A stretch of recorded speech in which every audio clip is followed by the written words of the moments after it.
God, you guys aren't gonna believe what I just did. So, I just recorded a video and my mic died halfway through and I couldn't use the video. But I'm back. So, I'm gonna go through the questions all over again. And fuck it, it's all good, shit happens. So, first question, guys, and this is the question and answer number 3, the gorilla style one that I posted last night. Okay, so let's get started. All over again. Do you bulk and cut? If so, when should you? Okay, so I like this question because, and I want to say something real quickly too, guys. I chose these questions, so if I didn't answer your question, I'm sorry, but I'm going to do a lot more of these. But I chose these particular questions because a lot of them, after looking through the 500 some comments there was, a lot of them seem to almost repeat themselves, right? So people kind of start asking the same questions. So I'm trying to answer these ones that are kind of more generalized for everybody so that everybody can get the most out of it. Versus like some guys ask questions specifically like, yo, I'm this much, I'm this height, this weight, whatever it is. And me answering those questions wouldn't make much sense because everyone else would be like, cool, I'm glad Tim got his answer, but what about this idea, right? So some of these questions, guys, like I said, are more generalized and kind of hopefully help most of you guys instead of the minority, right? So first question, do you bulk and cut? If so, when should you? Okay, I myself have done both, right? So when I first started weightlifting, I didn't know as much about nutrition as I did now, obviously. And I didn't know much about my body as I do now, obviously, because I was a beginner. So bulking and cutting, in the beginning, yes. But I did for different reasons because I just had a hard time getting enough food in general, period, because I was still growing, I was getting bigger, I was getting taller, so I just ate as much as I could, whenever I could. But as far as bulking and cutting, I'm not really a big fan of traditional bulking. And when I say traditional bulking, I'm talking about the old mentality, or when people will eat everything and anything just to get calories in so they can put on strength and size. Now, will you put on strength and size? Yes. Will it be sloppy? I don't know. It depends on the person. So I've always, now that I've gotten older, I've gotten on the side of, let me kind of eat clean most of the time, cheat, on the weekends here or there, or if you follow me on Snapchat every day. I'm just kidding. But what I'm trying to tell you guys is bulking and cutting. I don't like to think of my diet or dieting or if I'm bulking, I don't like to think in terms of bulking and cutting. I like to think in terms of like, how do I feel, right? So, for example, I know there'll be days when, like, I know I'm gonna squat heavy the next day and I'll eat, pizza and In-N-Out and Chipotle. Not that I don't eat it all the time anyways, but I'll eat a little bit more knowing that I'm gonna do a heavier routine the next day. And I've noticed it would help me, right? So, bulking and cutting, not a fan, but I do like to clean bulk, meaning I'm picking my battles, so I'm choosing when I'm gonna eat, a little bit of extra shit prior to a workout or the day before a workout. So yeah, don't get caught up so much so in like all these different types of dieting. Just my best advice, because everybody's different, eat what makes you feel optimal. Eat what makes you feel the best in the gym, the best outside of the gym, what helps you get the most sleep, whatever it is, eat what makes you feel the bbest, right? You shouldn't be waking up in the middle of the night trying to go to the refrigerator and eat a bunch of food because you're dieting too hard. You should be able to sleep solidly through. And I know because I've been there. I've had issues where like my diet was a certain way and I was lacking carbs and I was getting up in the middle of the night trying to go eat carbs, right? So do what's best suits you as far as bulking and cutting, right? My best advice is that. Okay, now, how do you overcome a plateau? These are all questions directly from the comments. How do you overcome a plateau? I feel that I am plateauing and not making gains as quickly as I used to. Okay, so there's like 3 things I want to say here. First question to that person, I don't know, and this could be you, this could not be you. So you could be in 2 different situations.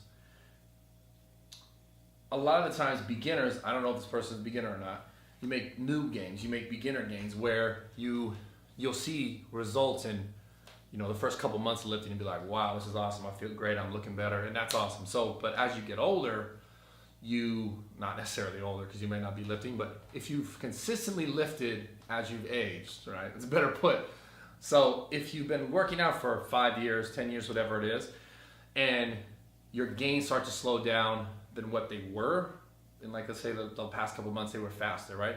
So these are some things to think about if your gains slow down, if you're a veteran lifter, we'll call it.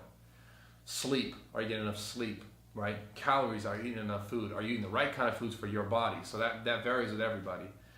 And then your training, is it stale? Have you been doing the same thing over and over again? Have you not tweaked anything? Have you not tried to push yourself harder? So there's, are you skipping leg day? Like there's so much that comes into it that for these veteran lifters, a lot of times it's going to come down to those things that are outside of the gym, really though. It's going to come down to food, eating enough, sleeping enough, reducing stress enough. Like if you're, do you go and relax every once in a while instead of being caught up or wound up because of work or a girlfriend or whatever, right? So those are some things to think about. And as far as a beginner lifter, if you stop seeing gains as quickly and if you're like just a few months in, just keep going. You'll see gains again. Challenge yourself, work hard on each set. And here's something to think about. You can go into the gym and kill it, right? But say if you killed it the same way every time you went to the gym, your gains are going to start to slow down. So think the best case, and this is what I'll tell most beginner lifters is, let's say this week you did X amount of weight, 135 on the bench press, right? And then next week you did X amount of weight, 135, and then you just kept doing this, and you just challenge yourself the same way every time. It's going to slow down. You're going to get stale, right? So let's say next week go in and put 140 pounds and see if you can do it, right? It may not be as many reps, but now you're challenging yourself differently, and you can kind of start to see gains again. So I'm not saying change up your weightlifting routine all the time, and this week, next week, change it, but change the loading, right? Even if you're just going up 1, 2, 3, 4, 5, 10 pounds, you're still going to be getting stronger. You're going to be getting better. Okay, so that was the most drawn out question. I'm just kidding. When you first started working out in your teens, how did you train and approach the concept of gymming? Okay, I really like this question. I was lucky when I first started working out in my teens that I had cool people around me who were into lifting heavy, right? So I kind of adopted that idea of like, let me lift the most every time I went to the gym. But still had the idea of Arnold, right? Because I was a big fan. So I had the idea of volume training. So I was trying to like, how could I do both? Because I love Arnold and I love lifting heavy, right? So I started like blending the two, right? So I started doing, basically after my first lift, let's say it was a bench press for chest day, right? On the bench press, I would challenge myself in a powerlifting style fashion where it would be 5x5, for example, low reps, high weight. And then every other exercise or accessory exercise afterwards, I would focus on volume, where I'd be doing a little bit lighter weight, higher volume, focusing on the contraction, more bodybuilder style training. And that's honestly how I progressed pretty much all the way throughout my life, except for some time where I did Olympic weightlifting, where Olympic weightlifting, it was literally like not worried about upper body work. It was all pulls, it was squats, front squats, back squats, posterior chain stuff, everything to get you stronger through the leg drive so that you can move the bar. So, and guys, if you don't know what Olympic weightlifting is, because I don't expect you to, it is not CrossFit, right? Olympic weightlifting has been around for hundreds of years. CrossFit's been around for 10 now, something like that. And I'm not knocking CrossFit, but Google Olympic weightlifting. You'll see some like Olympic weightlifters. You might see some CrossFit drizzled in there as well because they've kind of become a lot more popular in the past few years. But the movements are the snatch and the clean and jerk. So when training, when I was younger, in my teen years, because this question is about that, there were some times where I would squat all week. I'd change from going back squats to front squats to back squats to front squats, right? And then all sorts of other pulls and things from the floor like deadlifts and different variations of deadlifts, right? To increase my posterior chain strength so that I can move the weight faster, right? With my legs. Okay. Let me wrap that back up in case you guys didn't get it. When I first started, and my approach to the gym was basically the power bodybuilding style of training. So it was bodybuilding mixed with powerlifting. All right. So I just want you guys to make that clear. Now, how often should I change my training? Once a week, once a month, and what's your opinion on overtraining? Okay. So first of all, how often you should change your training really depends on where you're at in your training, how consistent you've been with your training, how consistent you've been with everything outside of your training, diet, sleep, all that stuff. But the reality is this: if you're changing your training schedule every week, what are you really doing? You're bouncing around from here to there, here to there, here to there. I'm gonna do that one and this one, that one and this one. You'll see some results, but honestly, guys, especially when it comes to bodybuilding, like quality over quantity, right? I'm not saying like quantity, like a bunch of different exercises, but I'm saying stick to something. Stick to something. Pick a routine. Stick to it. Give it 4 to 6 weeks. Give it 3 months. Give it 4 months, and really challenge yourself week by week to get better each week on those same exercises, increasing the weight a little bit, instead of like, oh, I didn't see any results this week, let me go and do that program. And I didn't see any, I'll do this program. And you never really giving your body a chance to really adapt to the stress that you're placing on it to see the gains, okay? So, let me get back to that. I gotta like read this. Okay, the second part of that question. What's your opinion on overtraining? So overtraining, in my opinion, is bullshit. And when I say bullshit, the idea of it, right? Because the reality is, and everybody's different, overtraining has to do with a couple things, or being overtrained has to do with a couple things. Are you eating enough? Are you sleeping enough? Are you getting enough rest? Are you keeping your cortisol levels low enough? Like, are you challenging yourself hard enough in the gym? So there's all these things that go to overtraining that if you think you're overtraining, a lot of times you're probably not. You're probably just not getting enough food. You're probably not getting enough sleep, right? You're probably not telling your girlfriend to stop yelling at you, like remove yourself from a negative situation. Cortisol levels rising. So all those things have to do, I think, a lot more with overtraining or feeling overtrained than actually the training itself. I think you can go hard in the gym, you can work out the same body part multiple times, not every day. Don't skip other body parts, but you can kind of work on your weak points more than often, I think, in some cases, and for most people, right? Again, it varies for everyone, so don't take my word as stone, right?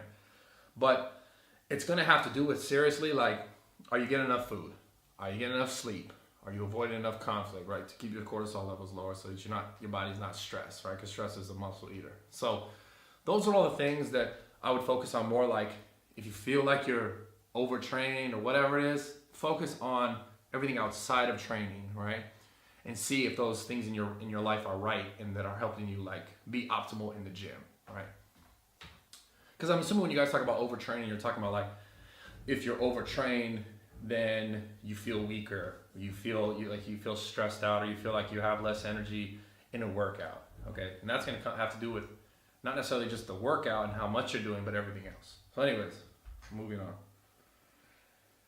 Do you do any shoulder mobility exercises / stretches for posture and or mobility work in general? How important do you think it is to do these? Okay, so I posted a video about a week ago,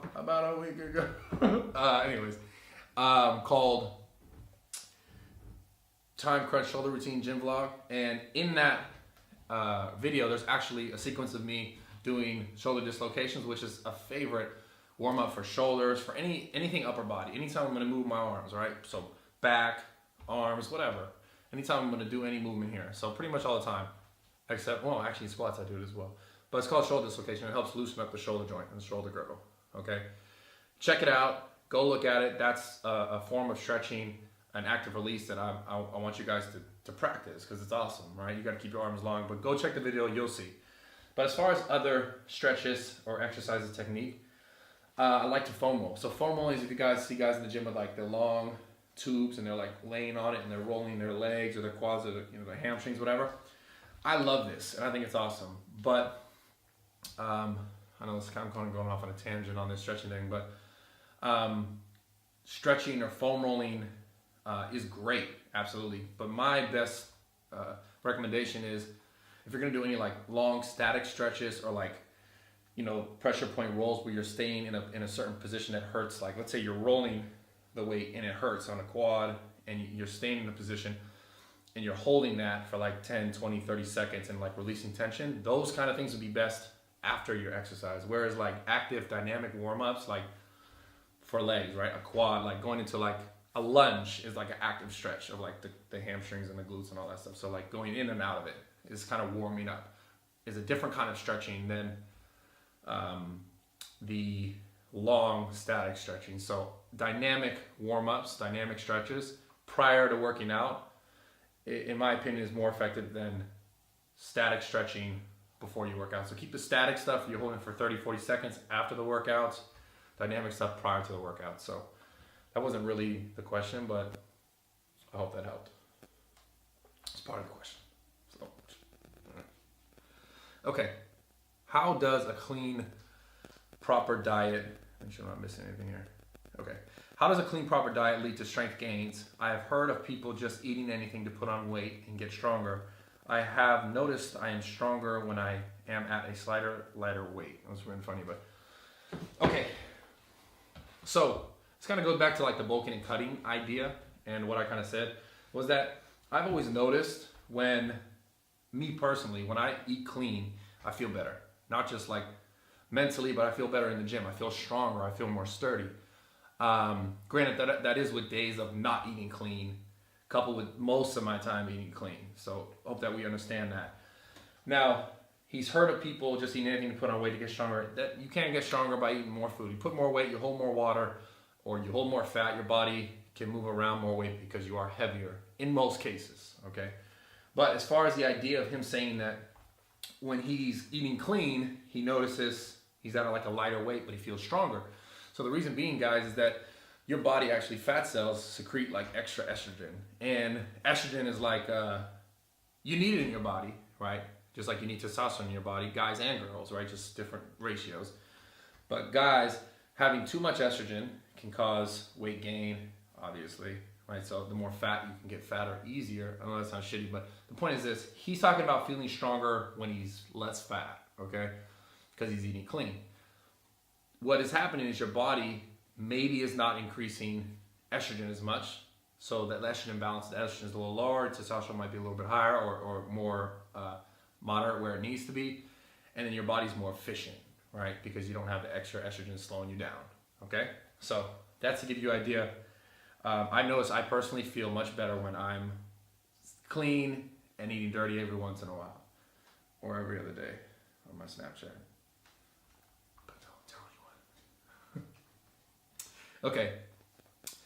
As a beginner to weightlifting, and I like this question a lot. This is gonna last question. And again, if I don't answer your question, I'm sorry. I love you. There's so much more coming. As a beginner to weightlifting, I am not pushing a lot of weight on the squat, just 135 pounds. But at times, my back is feeling a little sore. Do you think I should invest in belts or knee straps, wraps, and all that goodness? Or should I be working on building up my form and strength and see if that fixes the problem?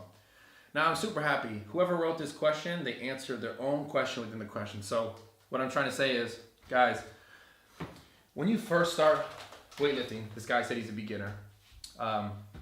Number one, you shouldn't be thinking about, well, you're obviously thinking about it, but you shouldn't be worried about this. You know, I'm only lifting 135 pounds on the squat, he's saying. That's okay.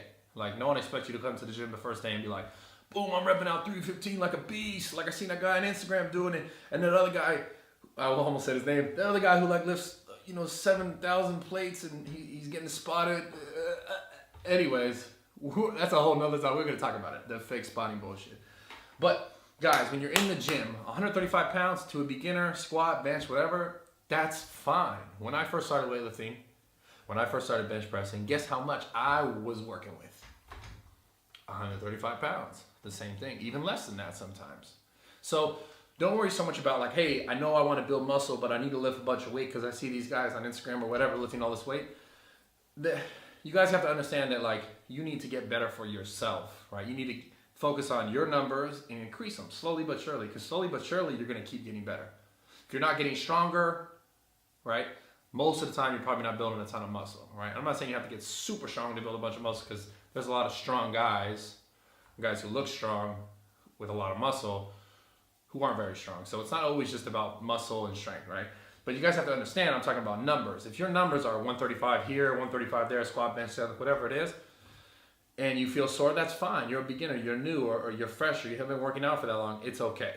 The point is this: come back week by week and focus on getting better, even if it's by 5 pounds, if it's by 10 pounds, it doesn't matter. Don't get caught up in what everyone else is doing, focus on what you're doing. So, but also to answer that question a little bit more in depth,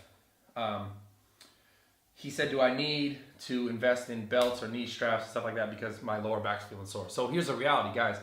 Whoever wrote this question, I don't know what his form looks like. I don't know if he is doing it with his back rounded. I don't know if he's doing it, pushing his knees out too far, or keeping his knees too far. So there's so much more. And guys, I want to tell you before I answer the rest of this question, I'm going to do video tutorials, like a series on squatting, on benching, on deadlifting, so that you guys know exactly how to do it, or best know how to do it when you go into the gym, right?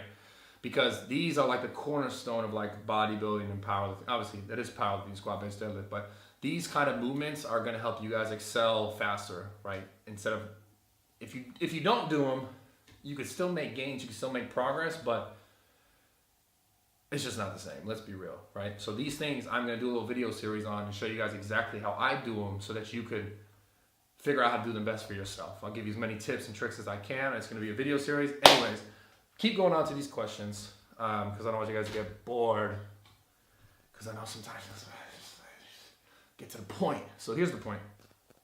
Do you need all this stuff to get better, right? The knees, straps, the belts, blah, blah, blah. You don't. You don't. A lot of times, like I said, he answered the question within his question. You need to focus on your form, your technique. So I'm going to give you guys some more of that, a lot more of that actually, for a lot more exercises. But next week, I'm going to start a series on the squat, okay, so that we can learn that in like sequences instead of just like sit here and stand up and down, right? I want to show you guys exactly how I do it, the best tips I can give you. So guys, if I didn't answer your question today, it's okay. There's so much more coming.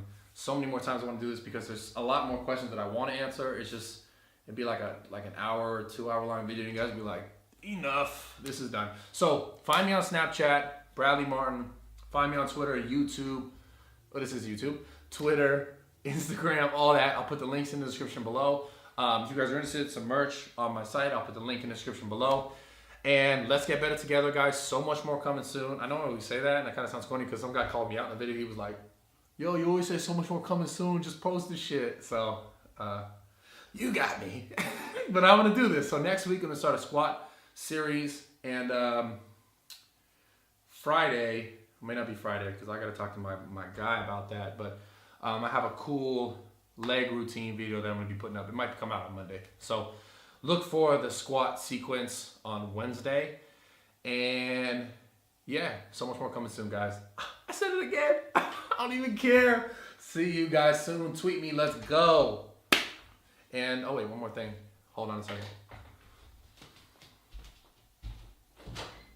Bam, come here. Okay. All right. Oh my gosh. Oh my gosh, it's your dog. It's Bam. I just want to show Bam to you guys. Bam, how old are you now? Oh, you were just talking a whole bunch earlier, but now you're not talking about. So she's almost 15 weeks, I think it is. Or 12 or 13, somewhere in there. Her name is Bam. She's a beautiful pit bull. If you guys ask, and you see her on Snapchat or Instagram, whatever, she's a pit bull. And she got green eyes. And she loves you. So, Bam, tell him you love him. No? Okay. Did you eat? You want to go eat? Let's go eat. All right. See you guys soon. You better not potty.